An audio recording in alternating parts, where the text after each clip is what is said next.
اسلام غیر مسلموں سے اور کافروں سے رواداری اور حسن سلوک کا حکم دیتا ہے تاکہ وہ حسن سلوک کی بنیاد پر اسلام سے قریب آئیں، لیکن اس کا ہرگز یہ مطلب نہیں ہے کہ حسن سلوک کو بنیاد بنا کر یا رواداری کو بنیاد بنا کر انسان ان میں اتنا انوالو ہو جائے کہ وہ اپنے دینی شعار کو ہی بھول جائے اور ان کے شعار کو اپنا لے، ان کے مذہبی تہواروں میں جانا شروع کر دے یا ان کے ہاں جو خاص ایونٹ ہوتے ہیں ان میں جانا شروع کر دے۔ رواداری حسن سلوک کا یہ مطلب نہیں ہے۔ ابھی کچھ ہی دنوں بعد 25 دسمبر کا دن ہمارے درمیان آنے والا ہے۔ اس کو نارملی عیسائی حضرات جو کرسچن لوگ ہیں وہ حضرت عیسیٰ علیہ نبینا و علیہ الصلوۃ والسلام کی ولادت کا دن مناتے ہیں۔ اسے کہا جاتا ہے کرسمس ڈے، یعنی کرسمس کے طور پر اسے مناتے ہیں۔ اب یہ ایک الگ تفسیر ہے کہ حضرت عیسیٰ علیہ الصلوۃ والسلام اس دن پیدا نہیں ہوئے، اور اس پر تاریخ کی کئی کتابیں اور قرآن کی آیت کے تحت مفسرین نے تفصیلی طور پر کلام کر دیا۔ ہم اس کی طرف نہیں جاتے،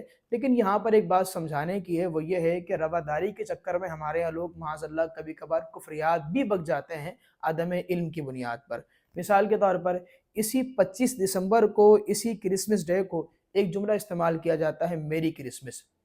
علماء نے فرمایا کہ یہ جملہ استعمال کرنا شرعی طور پر جائز نہیں، بلکہ یہ کفر تک لے جانے والا کفریہ جملہ ہے، کیونکہ اس کا مطلب نارملی جو ان کے کانسیپٹ میں ہے وہ یہ ہے کہ اللہ تبارک و تعالی نے معاذ اللہ ثم معاذ اللہ حضرت عیسیٰ علیہ نبینا و علیہ الصلوۃ والسلام کو جنا، پیدا کیا۔ ایک تو ہے اللہ نے پیدا کیا یعنی تخلیق فرمائی، وہ یہ نہیں کہتے، بلکہ معاذ اللہ وہ یہ کہتے ہیں کہ حضرت عیسیٰ علیہ نبینا و علیہ الصلوۃ والسلام اللہ تبارک و تعالیٰ کی ذات سے پیدا ہوئے ہیں، اللہ نے ان کو پیدا کیا ہے، ان کو جنا ہے، معاذ اللہ ثم معاذ اللہ۔ اور جبکہ اسلام کا عقیدہ تو اس کے بالکل خلاف ہے۔ اسلام نے تو بالکل واضح ارشاد فرمایا، لم یلد ولم یولد